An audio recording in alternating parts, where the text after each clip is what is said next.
My name is Daniel. If I had known what was waiting for me that night, I would have let the phone ring until it went to voicemail. But the rent was overdue, and when the gas station manager offered me a night shift, I had no choice but to take it. The station was out in the middle of nowhere, surrounded by miles of forest and a road that was always empty. I got there just before 10 p.m., the sky pitch black, not a single star in sight. The neon sign flickered erratically, and the only other person around was an old man leaning against the counter of the convenience store. My new boss, Mr. Moreau. He wasn't the chatty type. As soon as I walked in, he tossed a set of keys my way and pointed at a beaten-up notebook on the counter. The uniform's in the back, the punch clock's on the wall, but it won't do you any good if you don't follow the rules. Rules? I asked, flipping through the notebook. Moreau cleared his throat and pulled a crumpled cigarette out of his shirt pocket. I'm not paying you to ask questions. Just follow the damn rules. If you do, you'll leave here alive. He laughed, but his eyes weren't in on the joke. I opened the notebook and read the first few lines. Rules for the night shift. 1. Do not go outside between 3:03 a.m. and 3:13 a.m., no matter what you hear. 2. If a car stops with no driver, fill it up and do not look in the rear-view mirror. 3. If a customer with completely black eyes enters, bring a liter of milk from the fridge and hand it over without saying a word. 4. The phone will ring at 2:45 a.m. Do not answer it. If you accidentally pick it up, hang up immediately. 5. If you find someone who looks just like you inside the store, leave without saying anything and lock the door. The list went on for a few more pages, but I stopped there, a chill running down my spine. Is this some kind of joke? Moreau snuffed out his cigarette on the edge of the counter and leaned in close to me. His face was pale, eyes sunken as if he hadn't slept in years. You can take it as a joke, kid, but if you break the rules, you'll learn real quick why they're there. And then, without saying another word, he grabbed his coat, gave a nearly mechanical wave, and walked out through the glass door. I was alone, and the clock read exactly 10 p.m. I've had bad jobs before. Things like stocking shelves at a supermarket, delivering at night, even bouncer at a nightclub. But nothing had prepared me for that gas station and its unusual rules. After Mr. Moreau left, I sat alone in the crushing silence. The only sound came from the hum of the fluorescent lights and the old radio playing a station full of static. I went back to the rule book and started reading more carefully. Some of the guidelines were so absurd that they made me laugh nervously. 6. If a man in a gray suit walks in and asks, "What's on the menu today?" just reply, "Nothing for you." If he insists, leave through the back and lock the door behind you. 7. Never eat anything from the stock after midnight. If you do, throw it away immediately and don't speak until the sun rises. 8. If you see a small child walking between the gas pumps, don't try to help them. They're not lost. What kind of insanity is this? I thought. The night dragged on slowly. I served a few normal customers, tired truckers grabbing coffee and soda, a young couple filling up their tank before hitting the road. Everything seemed way too normal. But then at 2:45 a.m., the phone rang. I froze. Rule number 4 said not to answer. The phone rang again. A third time. My heart pounded. My rational mind screamed that it was just a regular call. Maybe a customer asking about prices. A lost driver looking for directions. But what if it wasn't? The phone rang a fourth time. My hands were sweating. I had no idea what would happen if I answered. But the irrational fear overtook me. My fingers trembled as I reached for the phone. Ring. Ring. Then, at the last second, I stopped. The phone went silent. I swallowed hard. The radio, which had been whispering static, went completely quiet. Then I heard something. A whisper. It didn't come from a phone. It came from behind me. I spun around, my heart almost leaping out of my chest. The store was empty. The snack and drink shelves were exactly as I had left them. The aisle with the refrigerators fell off. The glass door of the freezer where the milk cartons were kept was wide open, and inside, between the bottles, there was a face staring at me. Its eyes were completely black. My breath caught. The face in the fridge didn't blink, didn't move. It just stared at me with those empty, pitch-black eyes, like a void. The rule book echoed in my mind. If a customer with completely black eyes walks in, bring a gallon of milk from a fridge, and hand it to them without saying anything. But he hadn't walked in. He was inside. The radio crackled again, emitting sounds that almost seemed like words. Broken phrases, distorted murmurs. He's waiting. Don't break the rules. He sees you. My feet were frozen to the floor. What was I supposed to do? The rule book said a hand over a gallon of milk, but it didn't mention if the thing was on the other side of the glass. I swallowed hard and, as carefully as I could, walked over the fridge. The cold air seeped out from the open door. My hand trembled as I grabbed one of the milk cartons. The face didn't move, but I felt like it knew exactly what I was doing. I held the milk up in front of the glass. Is this what you want? The face in the fridge smiled. A chill ran down my spine. The thing reached its hand out from inside the fridge and passed through the glass without breaking it, grabbing the milk carton from my hand. In the blink of an eye, the face vanished. The radio went back to normal. The air in the store seemed less heavy. The feeling of being watched faded away. I looked at the fridge shelf. The glass was clean, as if nothing had happened. The gallon of milk I handed over was gone. What the hell was that? Before I could collect myself, the doorbell rang. Another customer. At least, I thought it was. It was a man in a gray suit. He walked in slowly, his shoes making no sound on the floor. He approached the counter and smiled in a way that made me feel even more uncomfortable than the thing in the fridge. "What's on the menu today?" he asked casually. My eyes immediately went to the rule book. Rule 6. If a man in a gray suit walks in and asks what's on the menu today, reply with nothing for you. If he insists, leave through the back and lock the door. I swallowed hard and tried to keep my voice steady. Nothing for you. The man's smile faltered for a moment. He tilted his head, watching me with curiosity. Are you sure? The way he asked, his tone, his gaze, it made me feel like if I answered wrong, something very bad would happen. I'm sure. The man stared at me for a long few seconds. Then he took a step back and smiled again. Good job.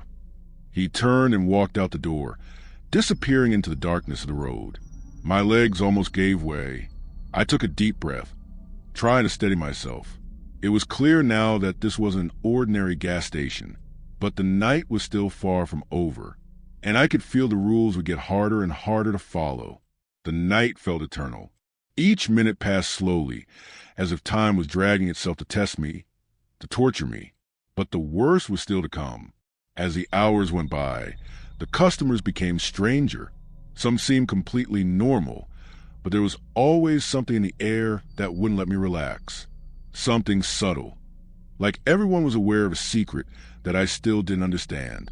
Around 1:30 a.m., a car pulled up the gas pump, but there was no one in the driver's seat, just a vehicle parked there as if waiting. My body froze. The rules echoed in my mind, and once again I found myself facing an impossible choice. Rule 2. If a car pulls up without a driver, fill it up and don't look in the rearview mirror. I took a deep breath and, with trembling hands, grabbed the nozzle. The tank was empty and the vehicle seemed alive, as if it was breathing, waiting. There was no visible soul inside, just the sound of the fuel slowly filling the tank.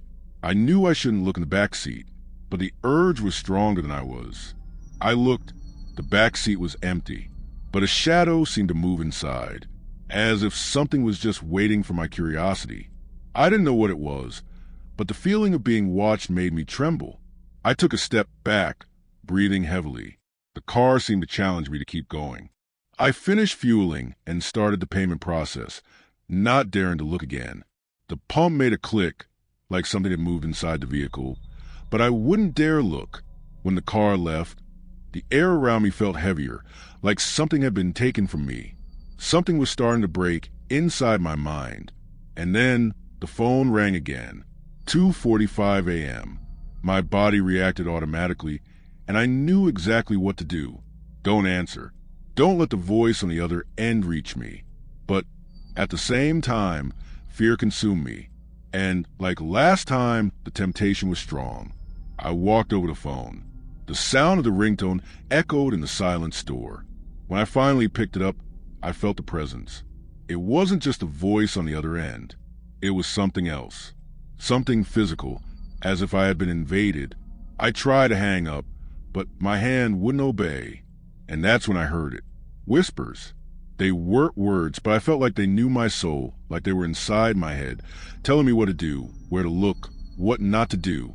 It was impossible to understand what they were saying, but I knew the presence was here. It saw. I tried to scream, but nothing came from my throat.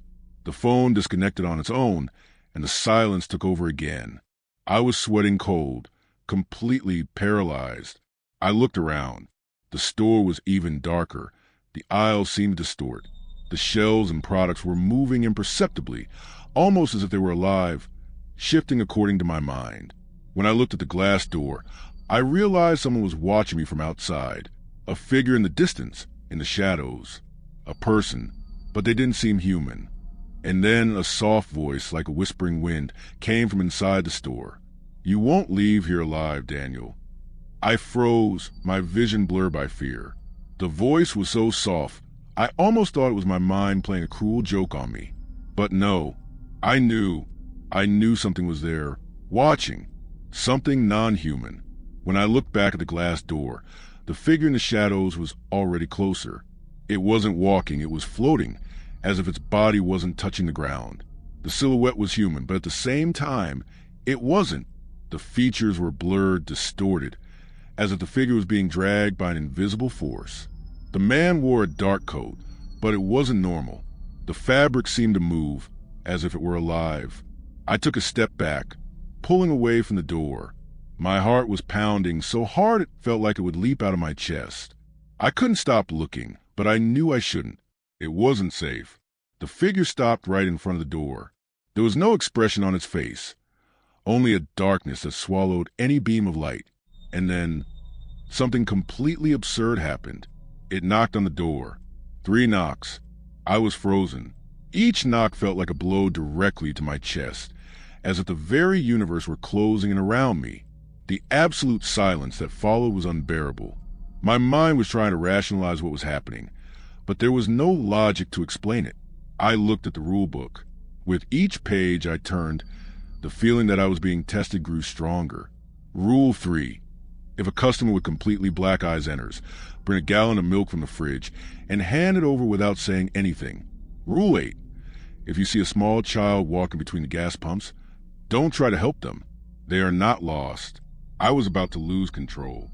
But then the phone rang once again, exactly at 2:45 a.m. I knew what I had to do. Don't answer. That's what the rules said. It was what should be done, not what I wanted to do. But then, before I could look away from the phone, a new sensation hit me. The phone was no longer just an object. It was speaking to me. The voice on the other end was calling me, inviting me to answer. It was a soft, sweet, familiar voice, as if speaking directly to my subconscious. "Daniel, answer." I shivered. I didn't want to do it. I didn't want to, but the temptation was stronger than the fear. I raised my hand and picked up the receiver. The voice continued, now louder, closer.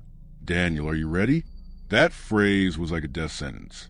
Fear overwhelmed me.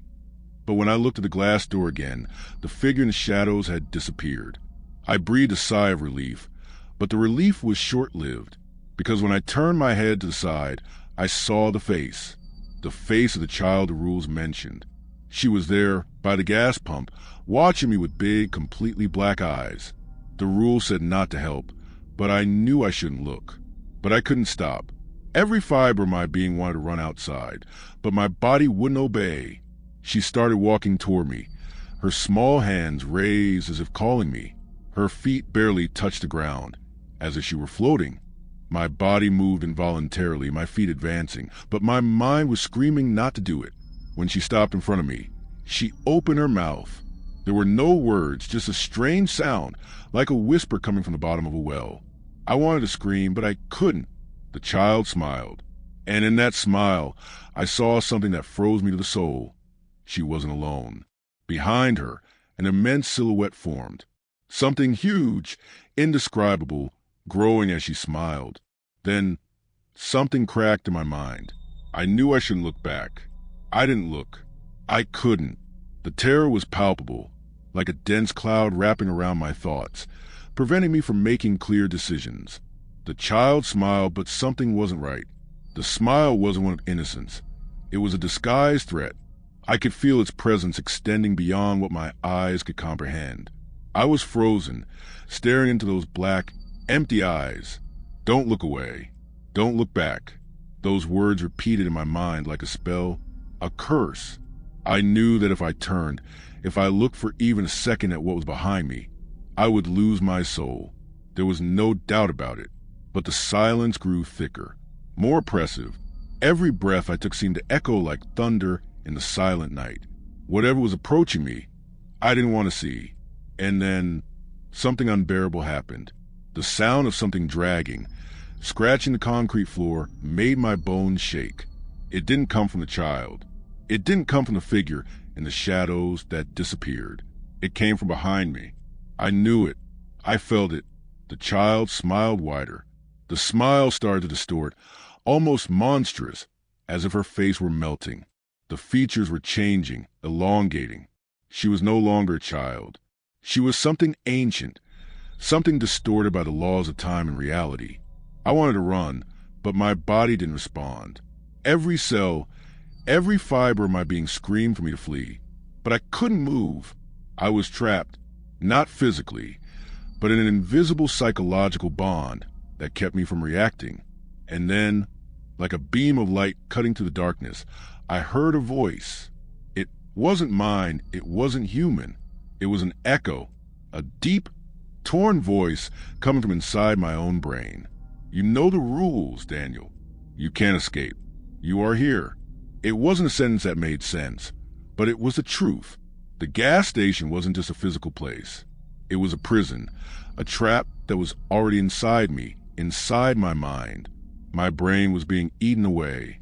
The child stepped even closer, and the figure behind me was crouching now, the sound of something heavy dragging across the concrete floor. The darkness was absolute. I finally gave in a panic, and, with a brutal effort, I turned. And what I saw, I will never forget. It wasn't just a shadow. It was something bigger, like a cloud of darkness consuming the space around it, shifting and stretching in an unnatural way. It had no defined shape, but what seemed to be a face, or what was left of one, was there, with eyes glowing a burning green. What stood before me didn't belong to our world. It was as if reality itself was breaking apart, a rift opened behind me, and the abyss was swallowing everything. The child didn't smile anymore. She was watching, but her eyes weren't human. They weren't even eyes, they were voids, as if she had no face at all, just an endless emptiness. And in that instant, I realized I was being tested. Every action, every step, every breath had a price. The rules weren't just guidelines, they were demands, a way to survive. And every time I broke them, the abyss got closer. Darkness closed in around me, but something inside, some tiny spark of rationality, made me question whether this was truly the end. The sensation of being swallowed by that mass of shadows was so overwhelming that my mind could no longer distinguish what was real and what wasn't. It felt like I had stepped into another dimension, a space where the natural laws of the world no longer applied. I could feel the creature's presence behind me, though it was no longer just a silhouette. It had become part of the dark matter twisting the gas station out of shape, as if the very air was something alive, something pulsating, waiting to devour me. The cold radiating from it seeped into my skin, freezing not just my body but my soul. You know the rules, Daniel. The voice echoed inside me, bodiless, without an origin. It was everywhere at once. It knew everything about me, what I felt, what I thought, what I feared. And now, more than ever, I understood the rules weren't meant to protect me. They were meant to trap me. My chest tightened, as I turned my gaze back to the glass door, and what I saw nearly made me collapse. She was there. Again, the child. But it wasn't just a child. She was distorted beyond recognition, her small frame twisting into something monstrous. She stood at the door, but she wasn't alone. The shadows slithered toward her, shifting, morphing into something more grotesque with every passing second. She took a step forward, but her eyes, they were impossibly wide now, as if terror itself was the only thing she understood. A low, hissing laugh escaped her lips, and every fiber of my being knew the worst was about to happen. But then something strange occurred. The darkness recoiled. The creature within the shadows, now a thing that no longer resembled anything of this world, pulled back as well, as if sensing something greater coming from me. I didn't understand what was happening. I didn't know how, but there was something rising within me, something unfamiliar. Maybe I had realized it too late. Maybe my mind was already slipping away. But I knew one thing for certain. I wasn't supposed to follow the rules. I was supposed to break them. The hissing voice echoed from the shadows once more. You can't escape. But my mind was set. Every shred of reason told me I couldn't keep accepting the conditions forced upon me. I had to defy everything I had learned. Because if I didn't, that thing behind me would never let me leave. My feet moved on instinct. I bolted toward the glass door and shoved it with all my strength. It wouldn't budge. Something held me back, an invisible force gripping me, trying to keep me in place. But then I did the impossible.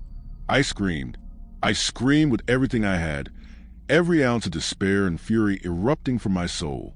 And the moment my voice tore through the air, the darkness flinched. The child's eerie smile vanished. She stood frozen, as if paralyzed by my reaction. The thing in the shadows shrank back, then burst into an explosion of light. The gas station around me began to dissolve. But when I opened my eyes, I realized something horrifying. The darkness hadn't disappeared. It was inside me now. What had I done? I had broken the rules. And in doing so, I had let the presence of the shadows seep into me, consuming me. I was no longer myself. The transformation had begun.